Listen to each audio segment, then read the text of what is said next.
Part 2 helps you familiarize yourself with the basic concepts tested on the TOEFL. Part 3 presents you with strategies and tips for the questions and tasks on the test. Part 4 provides you with a full-length practice exam with corresponding answers and explanations. What is the TOEFL? The TOEFL is a test that assesses your proficiency in the type of English used in an academic environment. The test is administered on the internet, which we'll explain in more detail on page 5. The exam takes about 4 hours to complete and integrates 4 essential skills: reading, listening, speaking, and writing. This means that any given question or task may require you to use one or more of these skills.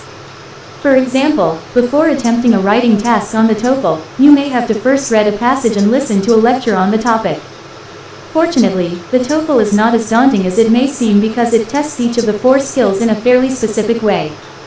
By working through this book in its entirety, you'll become comfortable with the type of reading, listening, speaking, and writing skills that are required to achieve a good score on the exam. Stop. If it is difficult for you to understand the material on this page, it's best that you continue your study of basic English before taking the TOEFL. This book is intended to prepare students who already have knowledge of basic English, and our recommendation is that you should feel very comfortable with the language before you attempt to take the TOEFL.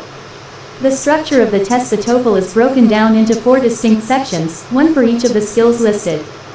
However, each section may require you to use more than one of the above 4 skills.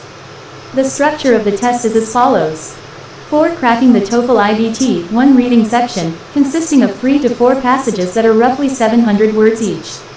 Each passage will be followed by 12 to 14 multiple choice questions about the content of the passage. Most of these questions will be worth 1 point each, though a few toward the end of the section may be worth more. You will have either 60 or 80 minutes to complete the entire section.